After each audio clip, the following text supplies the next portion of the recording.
محمد وال محمد کے حق کو نہ دے، خمس جیسی جو انسان کے اوپر فریضہ ہے، خمس، اگر انسان وہ فریضہ ادا نہ کرے، کیا محمد وال محمد راضی ہوں گے؟ جی دیکھیں، میں نے آپ لوگوں میں سے کسی کا 100 روپیہ دینا، میں لاکھ اچھی تبلیغ کروں، نصیحت کروں، میں جو ہے لمبی لمبی نمازیں پڑھوں، روزے دار بن جاؤں، حاجی، سب کچھ کروں، جان بوجھ کے آپ کا 100 روپے نہیں دے رہا، 100 روپے، آپ کیا کہیں گے؟ بڑے نمازی اور یہ مولانا صاحب بنے پھرتے ہیں، میرا حق کھا کے اور یہ حاجی اور نمازی بنے پھرتے ہیں، آپ راضی ہیں؟ آپ راضی نہیں ہیں۔ جب آپ راضی نہیں ہیں آپ کہیں گے یہ نمازیں کہاں، یہ روزے کہاں، یہ تلاوت قرآن کہاں، یہ دعائیں کہاں؟ آپ کہیں گے کہ یہ 100 روپے میں کھاتے ہیں ہمارا حق ہے اور پڑھتے نمازیں ہیں اور اچھی تبلیغ کرتے ہیں، یہ کرتے ہیں۔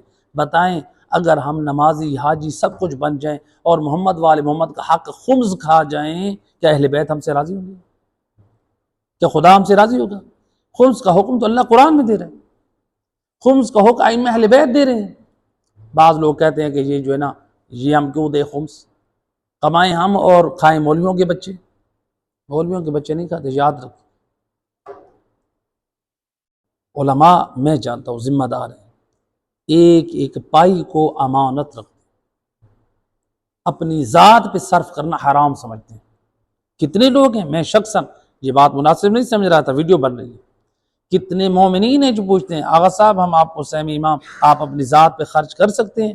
میں نے کہا نہیں، جو دینی ادارہ ہے ہم اس پہ صرف کریں گے، میری ذات، میں اپنی ذات کے لیے اس میں سے ایک پائی کا بھی آپ سے تقاضا نہیں کر رہا ہوں، یہ آپ کے اموال جتنے بھی ہیں یہ میرے پاس امانت ہیں، قیامت والے دن اس کا میں جواب دوں گا، آپ لوگ اپنے واجبات سے بری رہیں گے انشاءاللہ۔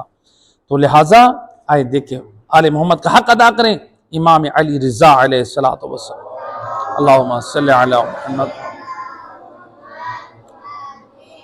امام ہمیں خبردار کرے، متوجہ کرے، امام فرماتے ان الخمس عوننا علی دیننا وعلی عیالاتنا وعلی موالینا۔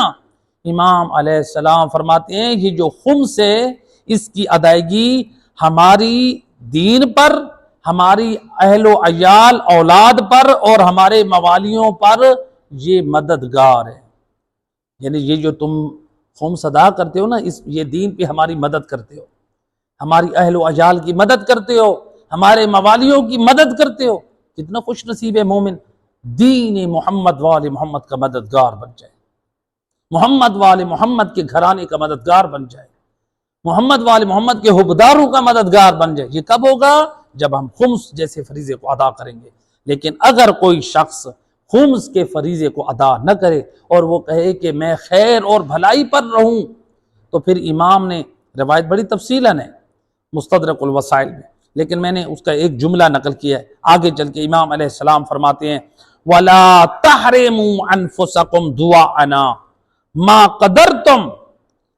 امام علیہ السلام فرماتے ہیں مومنو، اے ہمارے محب و حبدارو، خمس کو روک کر ہماری دعاؤں سے خود کو حتی الامکان محروم نہ کرو۔ اللہ اکبر، ہماری دعاؤں سے محروم نہ کرو، یعنی گویا امام بتا رہے ہیں جو خمس سے خود کو روکتا ہے وہ ہماری دعاؤں سے روک دیتے ہیں، اپنے آپ وہ ہماری دعاؤں سے محروم ہو جاتے ہیں۔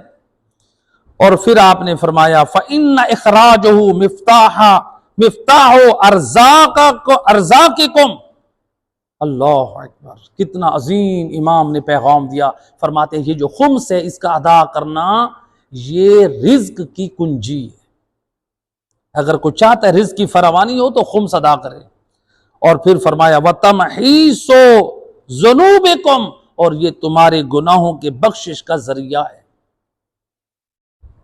رزق کی کنجی بھی ہے اور گناہوں کی بخشش کا یہ ذریعہ بھی ہے۔ اگر کوئی چاہتا ہے کہ اس کے گناہ بخشے جائیں تو یہ خمس کی ادائیگی کریں۔ اس کے بعد فرمایا آپ نے وَمَا تُمَاهِدُونَ لِأَنفُسِكُمْ لِيَوْمِ فَاقَتِكُمْ، آپ نے فرمایا یہ خمس کا ادا کرنا یوم فقر و فاقہ، یعنی قیامت کے دن کے لیے تمہارے لیے زاد آخرت ہے۔ میدان محشر میں ہر کوئی بندہ محتاج ہوگا، لیکن جو خمس دینے والا ہے اس کے لیے زاد آخرت ہوگا۔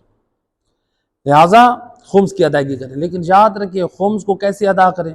آج سے مثلا ہو سکتا ہے کوئی کہے کہ میں چلیں آج سے خمس نکالنا شروع کرتا ہوں، علماء کی جو ہدایات ہیں اس کی روشنی میں بیٹھ کے خمس، میں خدمت میں حاضر ہوں، مدرسہ دینیہ میں آئیں آپ گھر میں آئیں، آپ کے سوالات کے جواب خدمت میں حاضر ہوں، لیکن خمس ادائیگی جو ہے مال امام وہ مجتہد یا اس کے وکیل کی اجازت سے صرف ہوتا ہے، اور مال سادات کی خاص شرائط ہے، نمازی ہو، شرابی نہ ہو، کھلے عام گناہ کرنے والا نہ ہو، اور معاشرے میں وہ سید مشہور ہو، حسبی نسبی نئے نئے بنے ہوئے نہ ہوں۔ پاک و ہند کی تقسیم کے بعد بہت سارے سادات بن گئے، حسبی نسبی سادات ہو، اور وہ سال بھر کے اخراجات رکھنے والے نہ ہوں، یعنی ان کے پاس سال بھر کے اخراجات بھی نہ ہوں۔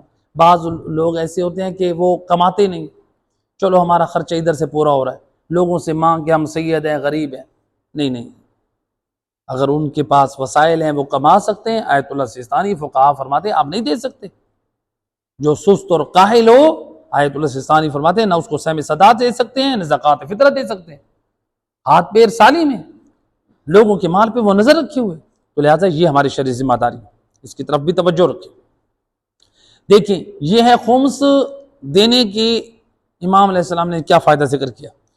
روایت امام محمد باقر علیہ السلام، اللہم صلی علی محمد،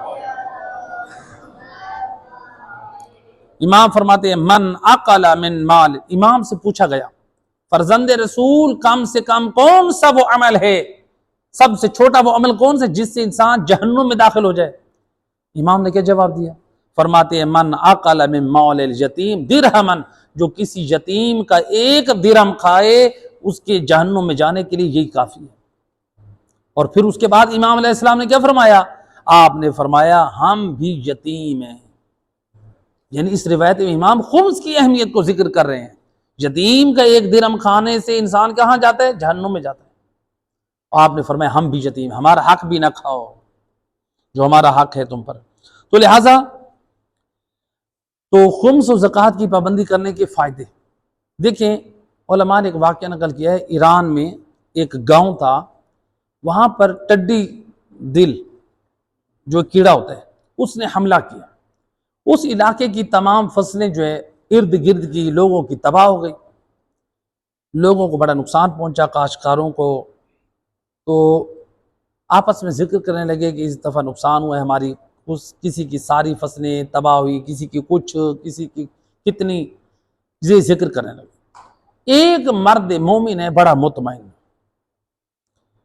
تو اس نے کہا او چلتے ہیں، میں بھی اپنی کھیتوں پہ چلتا ہوں، آؤ چلتے ہیں دیکھتے ہیں، ہمارے ارد گرد تو ہماری لوگوں کی فصلیں تباہ ہوئی ہیں، ہم اپنی زمینوں پہ چلتے ہیں۔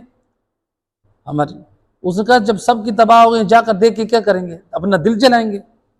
مرد مومن کہتا نہیں، میری فصل تو الحمدللہ صحیح ہے، میری فصل نہیں جلی۔ تم دیکھا ہو؟ کہا نہیں میں گیا نہیں ہوں، لیکن مجھے اللہ پہ پورا یقین اور بھروسہ ہے میری فصل تباہ نہیں ہوئی۔ لوگوں نے کہا یہ عجیب ہے، اس علاقے میں ہر طرف لوگوں کی فصل، کسی کی ساری تباہ ہوئی، کسی کی کچھ، اور یہ کہہ رہے کہ میری فصل بچ گئی ہے، اس کے پاس کوئی کیا جادو کی چھڑی ہے اس کے پاس؟ بہرحال یہ بڑا مطمئن ہے، کہا آؤ چلتے ہیں چلو دیکھنے کے لیے، یہ جو ہم سب کے اوپر بڑا ناز کر رہا ہے میری فصل تباہ نہیں ہوئی، چلتے دیکھتے ہیں، وہیں پر جا کے اس سے بات کریں گے۔ اب لوگ چل پڑے، جن کی فصلیں قریب تھی وہ بھی گئے، یہ بھی گیا۔ جب وہاں پر دیکھا تو کیا مشاہدہ کیا؟ لوگوں کی فصلیں کسی کی ساری تباہ ہو چکی ہیں، کسی کی کچھ، اس مرد مومن کی تمام فصل سرسبز و شاداب کھڑی۔ لوگوں نے کہا کہ یہ کیا عجیب، یہ کیا حق ہے، اس حقیقت سے پردہ اٹھاؤ، کیا وجہ ہے؟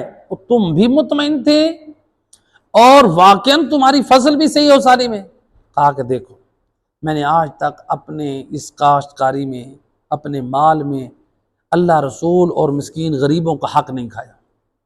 میرا ایمان ہے جب میں اللہ رسول اور غریبوں کا حق ادا کر رہا ہوں، میں ان کا حق ضائع نہیں کر رہا، پھر اللہ میرا مال کیسے ضائع کر دے؟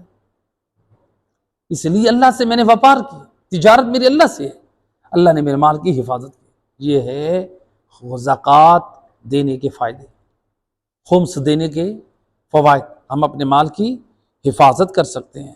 ایک صلوات پڑھے محمد